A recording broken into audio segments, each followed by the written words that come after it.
Okay, hello everybody. I'm Big Russ, and got some exciting news for you guys today. We also have a special guest on for today. So before we get started, let's address some things. We see some comments that people were saying that our scary box was some sort of like a scam, like we're trying to scam you guys out of money or something. And I want to assure you that it's not what it is. I'll show you guys what's in the box now.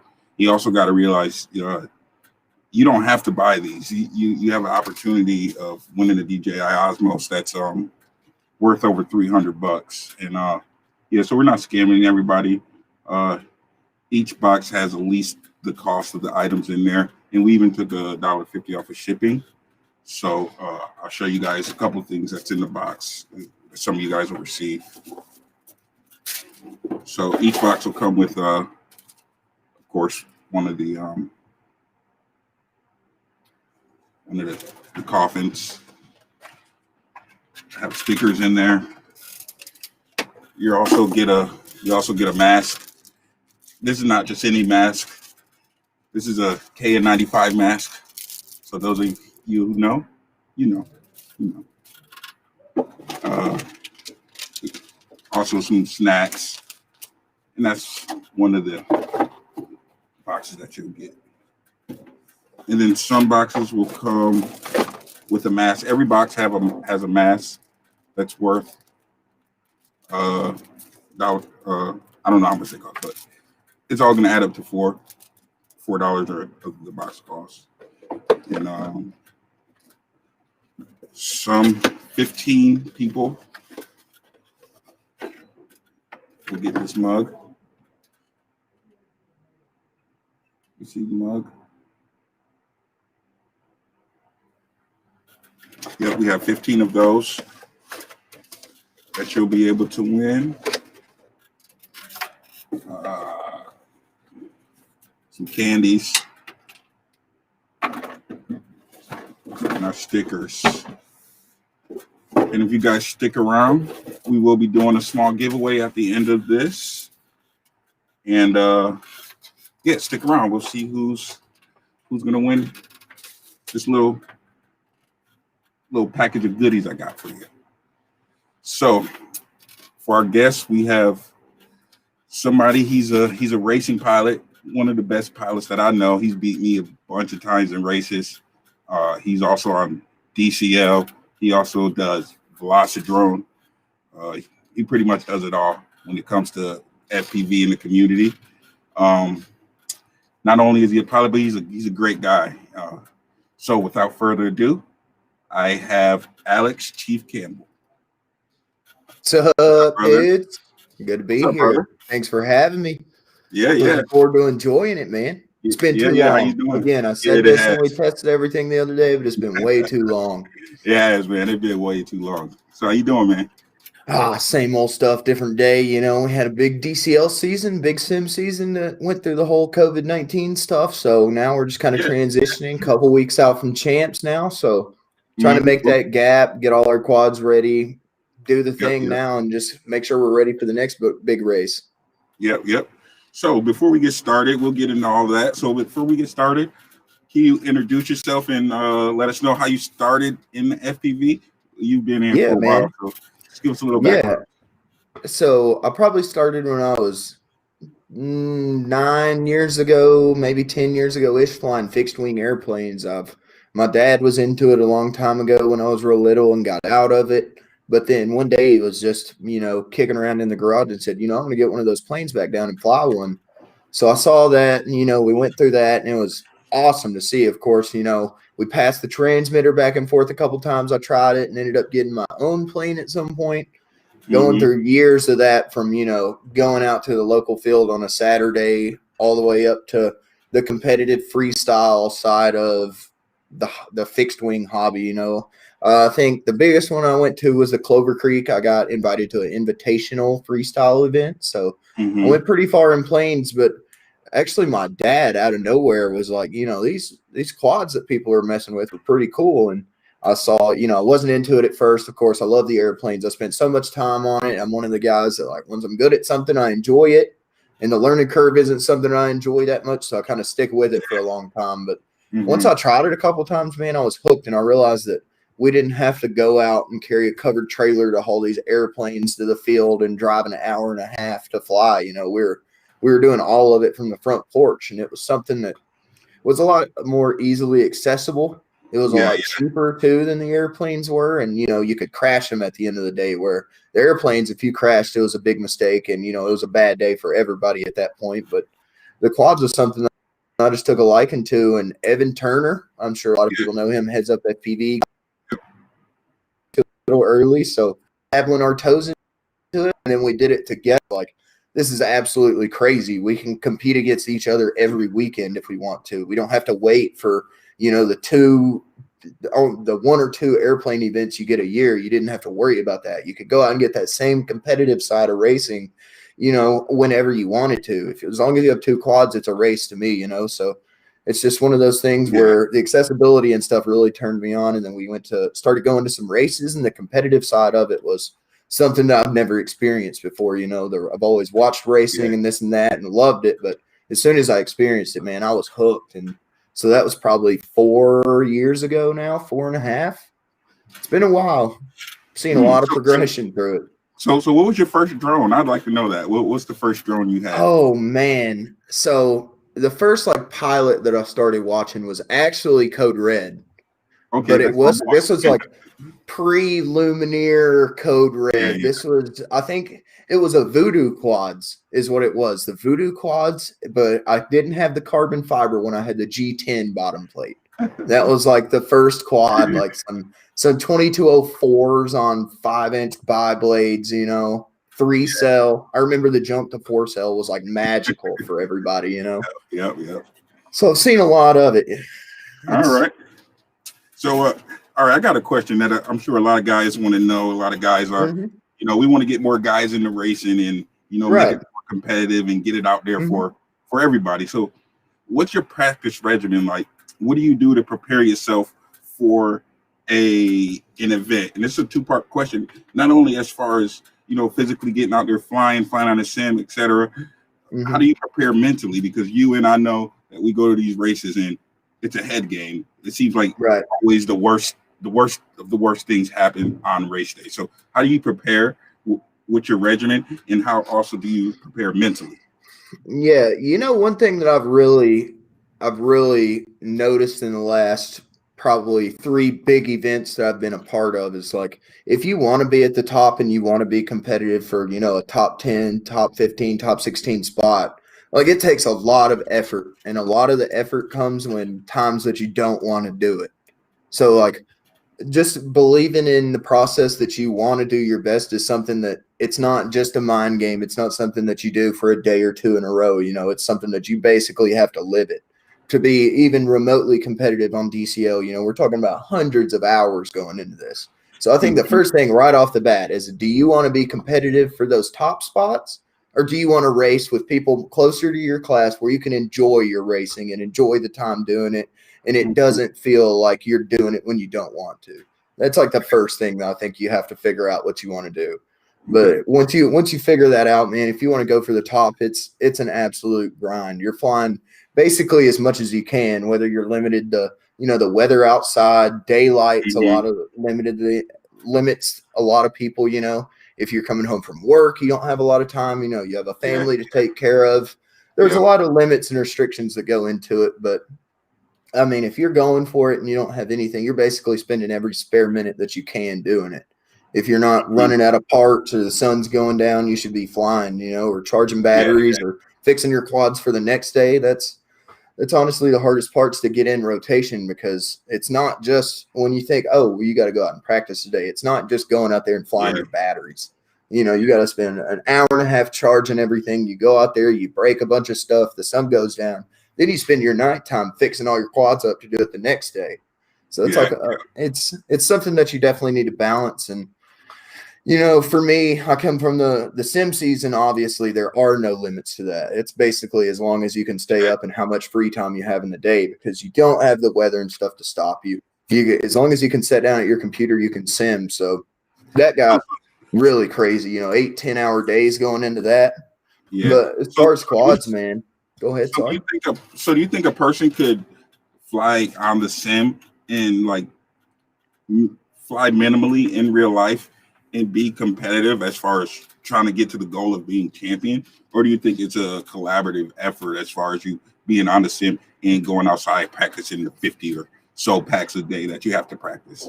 Yeah, for sure. I think it's there's like these skill caps, right? And the Mhm. first jump is you have to be able to fly fast. So I Yeah, think the sim is really good at introducing you and being able to take those risks and opportunities without such a big impact on you, like having to fix your quads all night and charge batteries to get ready to fly. So a yeah, lot of that stuff kind of gets put on standstill where the simulator's such a good tool to be able to learn that really fast without all the downsides. And once you get fast, man, it's being able to take that and apply that to the big races that I think something that you can't really practice for. The simulator's not going to teach you. Like it's one of the things where you just have to do it. yeah, And once, I mean, there's a lot of people out there, J-Box, Noikel, Propsicle, a lot of those yeah, guys like yeah, got really fast on the simulator. So especially Velocidrone's an incredible simulator for, you know, practicing open class, really fast quads on tracks like we'd fly IRL at champs or global qualifier or whatever it is. That's an awesome tool that I think a lot of people should be taking advantage of. Okay. So like when you're in the middle of a race, you know, you're going head to head with people and Mm-hmm. and things start going wrong. We've all had it happen. You know what I mean? Yeah, for It's sure. breaking. And then you start getting the jitters, you start shaking. Is there anything that you do to calm yourself down to kind of curb those jitters to stop you from shaking when you're Yeah, flying? I feel like it's one of those things where if you ever experience like just absolute not caring about it and just going out there to do the best Mhm. that you can possibly do, like all those nerves and stuff's a byproduct of just us scared that we're not going to perform what we actually can. So I Yeah, think yeah, it's a lot of that mental game and being really used to your quads a biggest thing for me because like if you're not there's a lot of time in between races and when you have 60 seconds to do your absolute best that you can there's not a lot of room to get used to it or let your nerves calm down. So I think it's Evan's a big guy, big believer in not changing his setup, and I think that's along the yep, years I think that's a big thing and helps a lot of people is just having that consistency back and yep, forth, and the consistency helps with the nerves because you're just knocking variables off. yeah, There's a lot of just you try to do your best to make sure there's the least amount of variables that can happen. And I mean, if you've done that, that's the best you can do. yep. All right. So there's I've seen some talk online about guys getting, I wouldn't say mad, but it's in their mind that some guys have home tracks and some Right. guys have to go out and travel and take their whole setup. Like when I go fly, when I Mm-hmm. go practice, I Right. have to. I bought trucks just so I can fit all my gates in the back of it, so I can go Right. practice. Oh So yeah. what do you have to say to the guys that kind of look down on guys that have a track at home versus getting up and going out and practicing? I think the thing is like, yes, people like myself that do have the ability to just walk out on our front porch and fly whenever we want to set up a track is Mhm. definitely something that we're really fortunate for and we're lucky to have it. But on the downside of it, I think there's just people out there that's unlucky and when they got into the hobby, they had no idea that that's what they needed in life and now it's something that they wish they had. So Yeah. it's just unfortunate, but from the people who do have tracks at home, I want you to know that we wished you had tracks at home as well. And Do you think do that's you think you'd be just as good if you didn't have a track at your house? well, honestly, I don't have anybody to fly with around me. If I want to fly with anybody, I have to drive 2.5 hours to get to Oh, yeah, Evan. yeah, So if I yep, if yep. I couldn't fly at home, like I wouldn't fly at all. All right, so everybody knows about the Chief frame, right? Yeah. Um, we're gonna make a little announcement right now. Uh, so what's going on with the Chief frame? Yeah, we've introduced the Chief frame to the market probably, oh man, I don't even know how long it was ago now. It's been out for a while. And Mm-hmm. everybody, this is when the whole light frames hit and everybody was trying to get Yeah, smaller and lighter. So we decided that we wanted to we wanted to make a frame to fit into that side of the market as well. So we designed one, and it sold well. It's all sold out. We can't get any more of them. Or the new style, it's time to order more. And I was like, I really sat back and looked at the frames, and I noticed a lot of them were getting chunkier than the idea of the sub 60-gram race frame that we had intended. Everybody built these frames to be the sub 60-gram goal. So once I realized that really wasn't it, it was something that, like, the frame performed amazing, but I think we could have made it just after the months on months that I flew it. There was some stuff that me and Ryan Harrell, the guy who designed all the CAD work and everything on it, once we saw like some stuff that was happening to it, we realized that we think we could make it better by not doing a lot, not changing a lot to it, just stuff that we learned over the months and months and months. But now we have the name's still up in the air. Chi 5 Pro, I think, is what we're going to go with. But it's got some new little touches to it that I think is more beneficial than the V1, especially for the weight class that we're working with now. Try to fit into what the consumers want at the end of the day and what works for me. Because, at the end of the day, I designed it for myself, and I just want the consumers to experience what I experience. And, we've come out with a Pro version that's now 5mm arms. It's got some pretty cool little locking mechanisms on the inside and some nice. It's a lot. It's a cool little deal. I can't say too much because it's hard to picture it, but maybe I'll get you back on here and we'll do a little overview of it together and absolutely let the people know when we get it.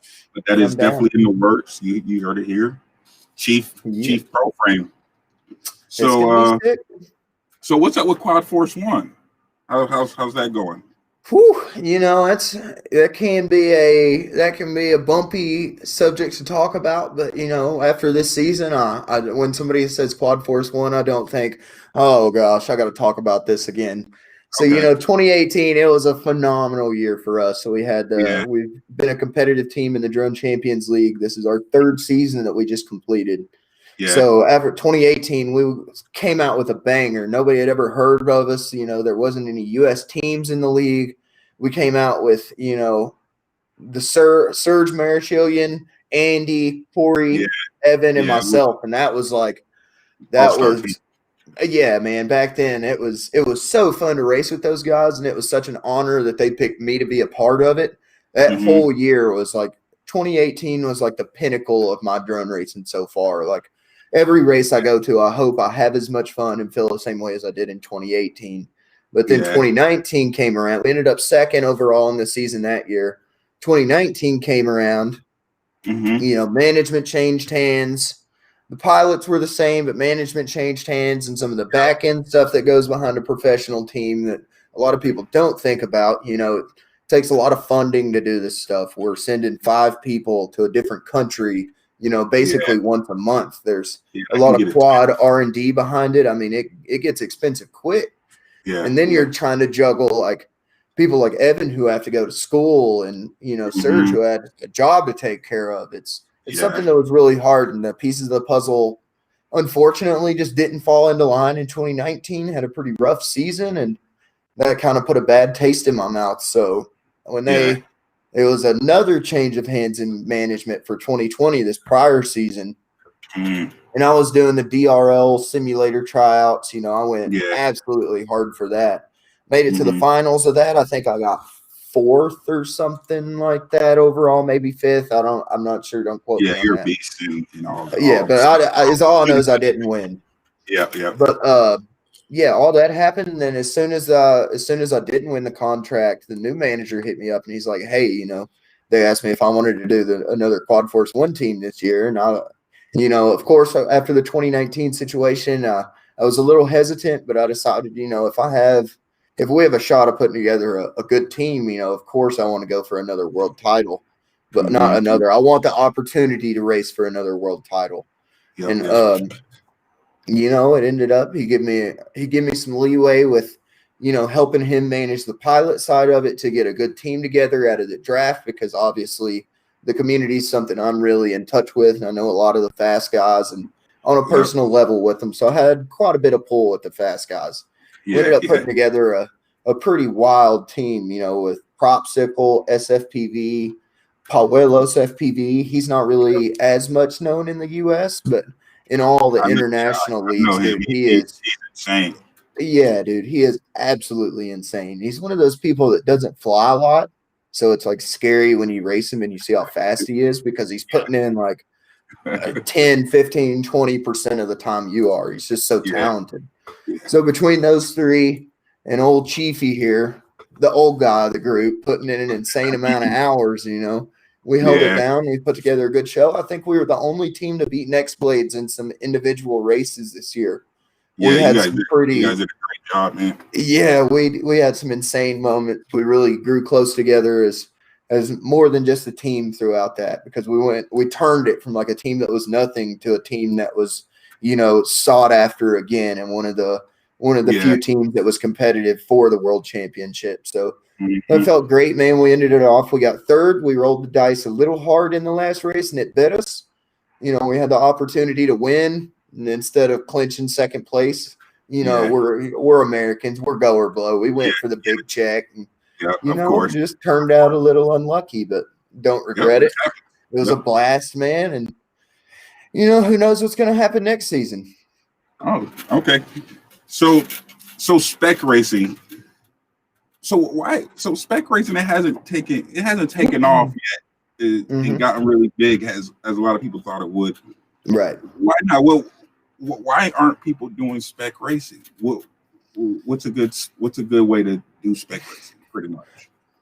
So I I think mean, the biggest issue with people not believing in spec racing and advocating spec racing is because, one, they haven't tried it, like a true mhm, spec race where literally nobody has an advantage, yeah, which is kind of hard to do at the end of the day, because once you put a spec on something, it opens up, everybody's trying to find the loopholes to get 1% more power and stuff. So it's hard to hmm, do at the end of the day, but I think the people who have tried it and don't like it are just so used to 6S quads and they don't hmm, understand like lines and stuff like that. I think they're really the only ones who don't enjoy it, because the racing is, I mean, yeah, it's I guess you could call it arguably, better, but it's something about that just being blade to blade and a quad being yeah, in your field of view for 5 laps straight. We yeah. In can my run opinion, it's 2-minute better. heats. Yeah. To me, spec racing's just the way, and we're just shooting ourselves in the foot waiting to do it. Hmm. Yeah, and I also think it's the way too, because we can slow it down a little bit, right? And we can actually Oh yeah, get spectators to be able to kind of know what's going on. You know what I mean, and see what's right. going on. You Well, know. to be honest with you, as far as spec racing goes, even the open class, like multi GP side of stuff, is basically spec. Yeah. Nobody's running something that's any crazier than the next Yeah. guy's. True. Like, True. it's as long as you have a competitive setup, they're all the same. They all have the same chance of winning the race. It's just what you do Hmm. as a pilot. But Hmm. when you slow the quad down, that's when stuff gets a lot more fun. Yeah. Yeah. Big shout out to the 533 guys. Yeah. Evan, That's one of my yeah. best friends, but when he put on that Freedom Spec event, dude, that, like, I think a lot of people seen how amazing spec racing could be, and it was 3-cell. Like, Yeah. the only disadvantage I could have seen out of the Freedom Spec thing is if you didn't have a quad with heads-up motors. Like, Yeah. Yeah. that was the only barrier to entry that there was, and he was even selling them at cost, like $50 for a set of motors. So the introductory to spec racing was next to nothing for that race. We were flying $11 3-cell batteries, flying for 2 minutes, finish your lap. It was just a lot of stuff that was happening that was really cool, and we don't get to see in open class that I think's awesome to enjoy. We may have lost Russ here. Oh no. Uh-oh. I'm He's here. back. I was He's trying to do back. something. I'm new to this restream thing, so I Yeah, tried to do something there. I guess it no didn't work. problem. But yeah, So what? it's Go something ahead. when you slow the quads down that everything gets a lot more fun, because we're only flying for such a short amount of time because we're going so fast. Once you slow Yeah. the quads down, the races can get longer. It's easier to watch as a spectator, and ultimately, Hmm. from my opinion, it gets a lot more fun as a pilot. Hold on, we got a question from J Dubs. It says, "I saw you had Sharkbite online, but now it's been removed. Any idea when it's coming back online, or when beta testers of Bite Falls will be notified? We can provide update system." I can't speak on that right now. I don't know why it was on I don't know why it was on the site and been removed. Sorry, J Dubs. All right, so what do you see the future of drone racing? I know when I first started drone racing, I was thinking like it was going to get big. How can anybody not like drone racing? You know what I mean? Right. It's awesome to me at least. Mm-hmm. It's awesome. So why do you think it hasn't really taken off to the mainstream yet? You know what I mean? You know, it's hard to say. I think for the most part, it's the getting the connection between the fans and how stressful and how much the pilot has to go through to get the win at the end of the day. Yeah. Excuse me. So, for instance, like when you follow race car teams, and you have your favorite driver because you like how he drives and you like his attitude in the pits, and maybe he's a little cockier, maybe he's a little humble, whatever you like him for. That's something that we're really missing in drone racing, because I don't think we've been around enough and pilots shuffle around in leagues so much that it's hard to really pick one that you really like. You know what I'm saying? It's hard to get attached to something when they're all changing the next season.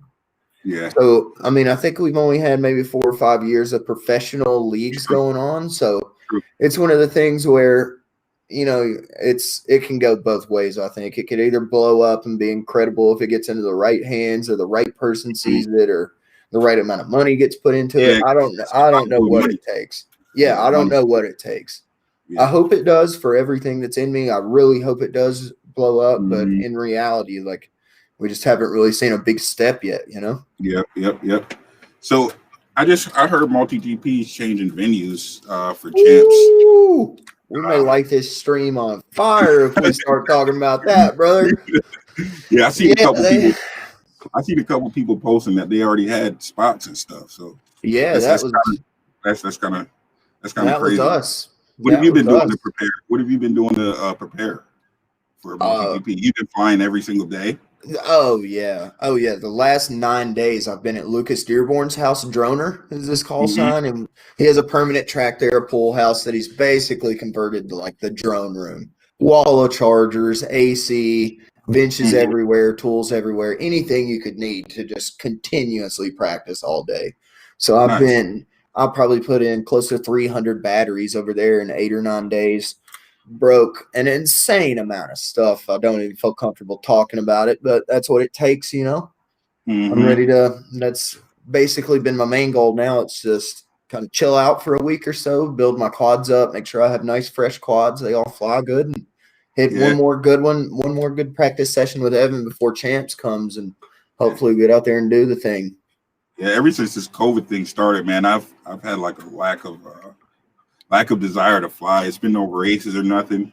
It's been kind of depressing, you know what I'm saying? Oh yeah, nobody to fly with and kind of just find the energy to do it. And like at the end of the day, if there's not a race to look forward to, what's the point in practicing? Especially practicing hard, like what I enjoy. You can go out there and fly to fly, but I don't enjoy really flying on a track for fun. I'd rather just do the best I can and end up breaking some stuff. But I like freestyling stuff for enjoyment. I do a lot of long range. So in those downtimes, I've been doing a ton of long range here lately. I need to get a new GoPro, man, honestly. I just have sessions, and it's like, after seeing everybody post their HD stuff, I don't want to post anything from a session anymore. We got a question from Mercy Beat. He said it's a huge lack of race content right now. The video game leagues don't put out much content. Every small race needs to live stream it. That'd be pretty hard. That'd be pretty hard to live stream. Watching races lives are fun, but it's one of those things where it's kind of hard. Excuse me, it's kind of hard to. Yeah, definitely. Oh, excuse me. There's just a lot of downtime in between heats. It's hard to watch when you're not there and can feel all the. You can see all 4 positions instead of just looking at a 4-way split screen on a monitor to try to figure out who's in the lead and this and that. Like 90% of the time, I can't even tell what's going on the 4-way split screen if it's a decent race. Yeah, but it's hard to tell. Yeah, I do agree, especially with the COVID. I think everybody's just been bummed out, and there's nothing to look forward to. So at the end of the day, we're all just not flying as much. But there's So A what do lot you of guys stuff got? going on with champs. I think if you're not seeing that much race content, you should just try following a little different people. Yeah, I mean they're moving. Where'd they say? I think they said they were moving it to. Where'd they move it to? Like Palm Beach or something?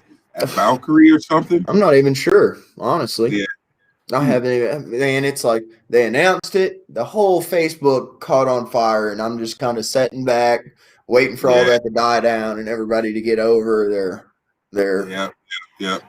So just to get to the root of what we're actually going to do.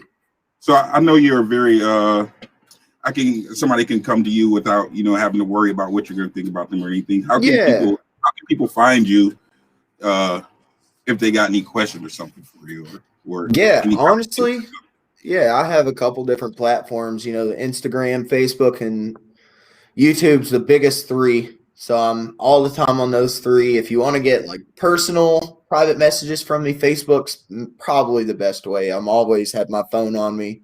I'm always checking it. I get notifications. If I don't respond in a day, it probably went to my message requests, but I check those every couple of days. So yeah, I try to help everybody I can. Mm-hmm. And if I don't, it's not because I don't want to.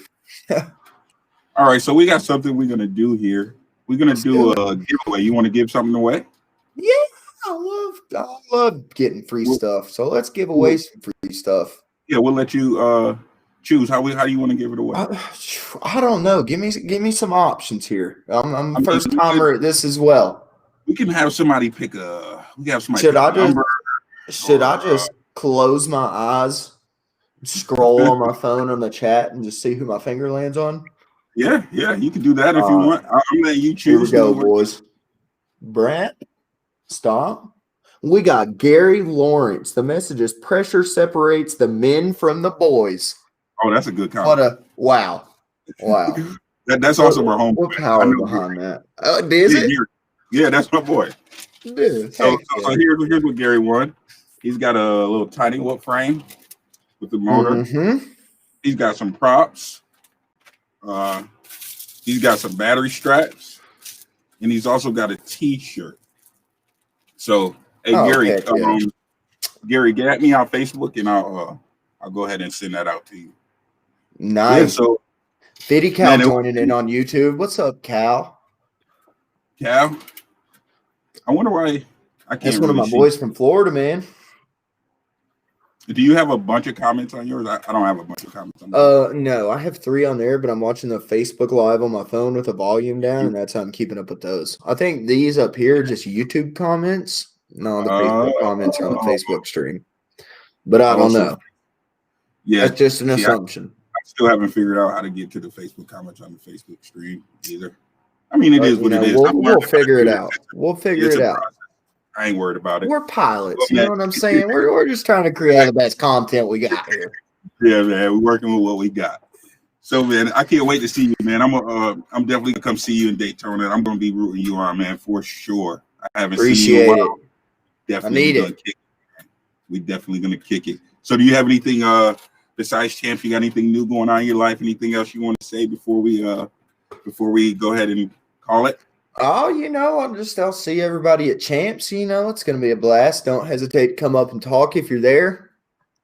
And, working on a lot of cool stuff with Lumineer behind the scenes. So just be ready for all that to come out. I think it's working on some really cool stuff here that I'm enjoying a lot. And it's really hard to not talk about it right now, but I don't want Andy to give me a little private message before we get off here. Yep, I know how that is. Well, man, hey, Chief, it's always good talking to you. You know what I'm saying? Absolutely. Likewise, man. And I'll see you here in a few weeks. Absolutely. Appreciate it, man. Thanks for having me. Absolutely. See you soon. Yep. All right, guys. That was Chief Alex Campbell. And yeah, you see what he had to say there. So now we're going to move on to couple other things. We're gonna talk about the Pimp My Quad. We've had some comments on Instagram. I want to go through some of these comments with you guys. So we have Pimp My Quad is great, bot grinder. Also, I want to be a part of this. Hit him up. Okay. We got Johnny 5, very cool idea. I'd like to volunteer my channel as well to help do one of these. Thanks, Johnny 5. We might take you up on that offer. Okay, here's a long one from oh, that's just him saying something. Extreme Quad Makeover. That's a good one. We might name it that. We're still figuring out the small little quirks, but we're definitely gonna kick off with this pretty soon here. All right, here's a comment. This is awesome. My vote is Pimp My Quad. Don't make it a trick contest. There are lots already. Make it random. This is from Delta. There are lots of new people like myself that couldn't win a trick contest against some of the great pilots out there. Yeah, so Delta, yeah, that's exactly what was one of my main concerns with this opportunity for someone. We don't want necessarily the best pilots to do. We want this to be something for somebody, new, somebody that actually deserved it. So yep, we are taking that into consideration. It will not be a trick contest. I can tell you that right now. Okay, so wiring overhauls. Okay, from Tech Wonderland. Wiring overhauls, SBus, weight reduction, beater move. I don't know what that means. Shade Tree JB.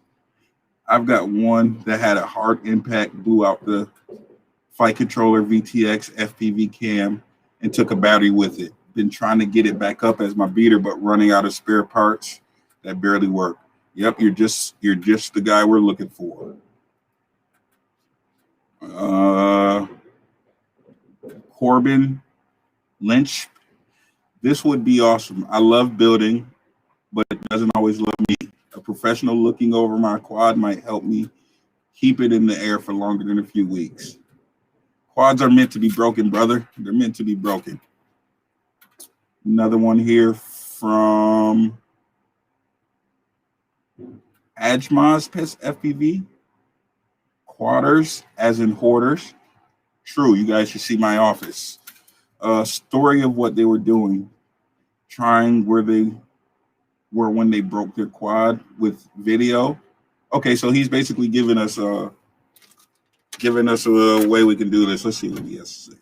So, story of what they were doing, trying in where they were when they broke their quad with video/photo evidence to prove it's not someone just breaking their gear to get a chance at new in their background story, i.e. people that really need it due to hardship, tough life situations, heartfelt, serious issues of them getting their quad fixed. FPV is their life and balances them. Maybe okay. Yeah, so he's pretty much saying what I just said as far as making sure we don't want it to be, we don't want it to be, we want to make sure that whoever wins it deserves it. And that's for sure. If anybody has any questions about Pimp My Quad, you can put them in the chat and I'll answer them for you guys. Let's look at some more of these comments. Okay, make it a story. Make it story-based, best crash story, sympathy fixing for those down and out financially and things like that. That's a good idea, Fear for Fun, FPV. That's a good idea. This is awesome. Can't wait for this to hit YouTube and also hyped it to enter this. JP4 FPV. Yep, me too. I'm excited as well. I can't wait to be able to work with one of you guys and figure out what you want. Because I think I could do whatever I want as far as building something or whatever you want. So that should be good. Okay, here's Hughie 10. I think it should be called Pimp My Quad, and I love the idea. I know personally I would be so excited and feel so lucky getting picked. So it's such a great thing to do for the community. Yeah, I also agree. Not everybody works at GetFPV. You know what I mean? Not everybody sponsored pilots.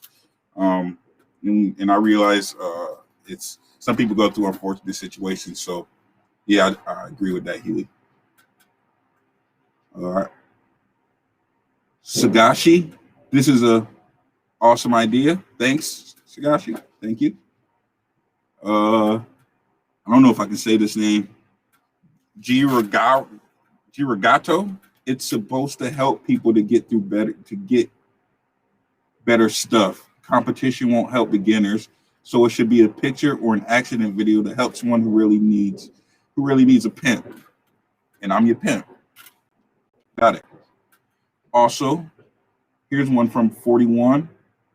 Revamp my quad. Also, pimp my quad is gold. I like pimp my quad too. That's my favorite so far. Okay, Joe9244. I like pimp my quad. It's the most recognizable name. Beater makeovers. That's a good one. Wiring disasters. I really like that one. I like that wiring disasters. For beginners who just barely managed to throw something functional together. It's kind of long, but it's good. Can't wait to see what you all come up with. This is a great idea. Thanks. I also think it's a great idea. We have the boat pirate. Pimp my quad sounds great. There could be legal consequences with the current snowflake litigious. Yep. I don't think there will be. I don't think we have any issues with that. We're small fish, man. We're small fish. Yep. That's. I'm going through more of these comments. Lulin6483. Wouldn't it be cheaper to use one not so shiny? It's a wall cream. See, that's the thing. It shouldn't matter. It shouldn't matter if it's shiny or not because you didn't have to pay for it. Next question. Nico FPV Quad 911. I think would be cool. It's a good name. I have a quad junkyard due to I suck building and tuning, so I have parts for days, but only one working quad. Could use help like this. You got to enter the giveaway, man. Coming soon. Got to enter the giveaway, Nico.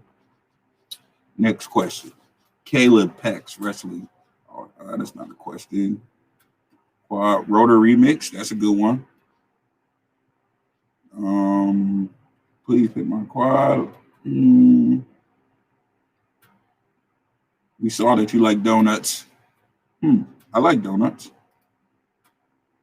That looks like that's it for the questions. So, guys, I want to show you guys. Let's see, how do I do this? I want to show you guys that we have something up on our site. I wonder how to make this full screen. Yes. Quick prints. We partnered up with Brain 3D, and we're going to give customers the opportunity to contact us to have us print something for them. So if you guys have any 3D print files, you can send them over to us and we'll take a look at it and we'll give you a quote on what it's going to cost in material. And we're not going to be changing STLs or anything like that, but this is just something for guys without 3D print. If you want to get something printed, we can get that done for you. It's up on the site right now. So, guys, what do you guys think about the scary coffin with the DJ Osmos? You guys think I should put it on the site right now? Let me know in the chat because I can do that. Matter of fact, we're gonna put it up right now because guys were saying we're trying to scam you. We're not trying to scam you. It's literally $3 or $4. You're getting that in product. You're probably even making out more than what we're actually paying for it. So yeah, no scam there. And we're losing money with the DJI Osmo. So there you go. I'm gonna put it on the site for you guys right now.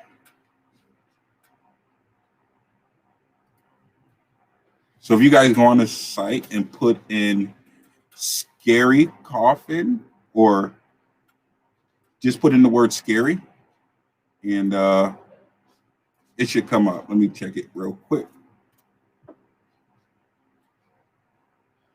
Oh.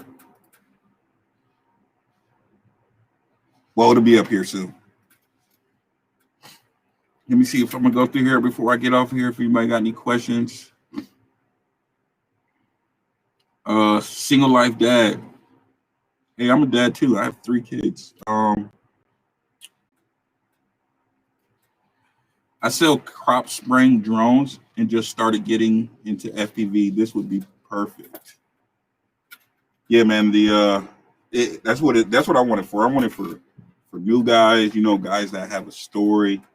You know what I mean? Just good guys. I'm stoked to work with one of you guys. Let me see if I have any more questions here. Mr. Sharp, I don't think you could, but I had to ask. All right, use lack of rate. Yep, went through that. Gary, don't forget, Gary Lawrence. Do not forget to contact me if you want your stuff, buddy. Russ is going home with me. Home the dub this year at Champs. I agree. Chief is taking home the dub this year. Chief is a great guy, man. He's one of the best guys I know, period. Where's the giveaway for the YouTube guys? Well, this was actually for all the guys. I just let Chief choose. We'll be doing another giveaway next week. I have something for you guys next week.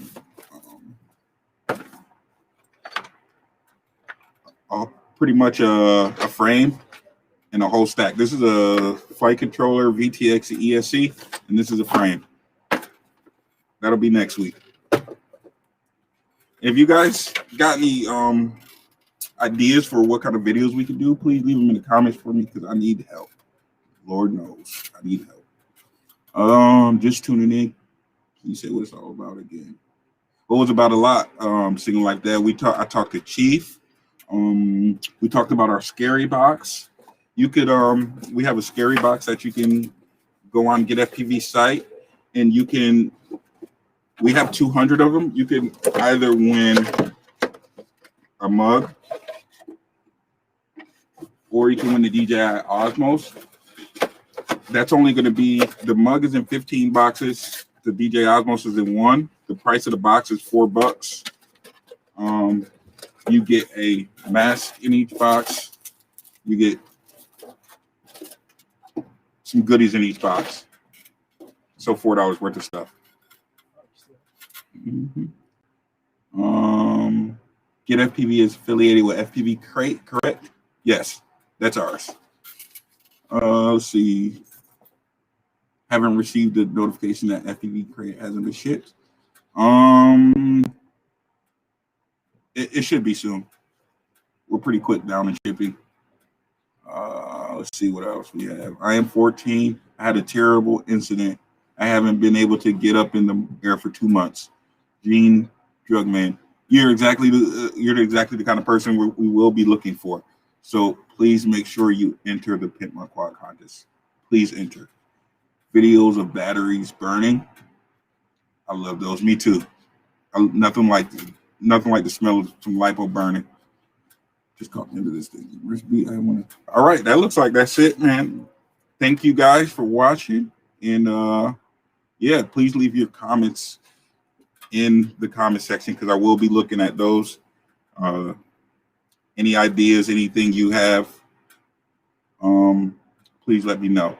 We have one last question from Edge Ted. What is in the FPV Crate TBS boxes this month? I'm not sure. You have to buy one to find out. See you guys later. Bye.